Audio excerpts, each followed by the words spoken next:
This is June 2005, question number 27, and it says, what combination is most likely to cause a surplus in the country's trade in goods and services?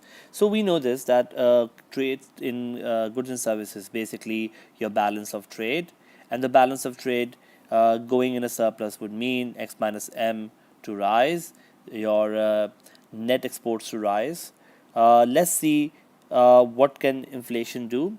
So for example, if inflation is low, we know this, that lower inflation results in exports to become competitive, as export prices may go down, and imports to become less competitive as they become expensive, and that can cause the net exports or X minus M to rise.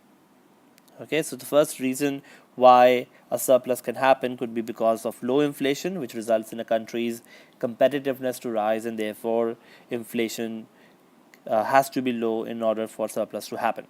So the right answer would be either C or D. But let's look at currency as well.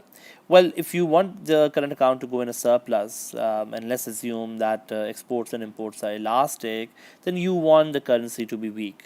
A weak currency would mean a depreciation of the currency or exchange rate going down, which in turn also results in exports to become cheaper, imports to become relatively expensive, and therefore X minus M to rise, or the country's current account to go in a surplus.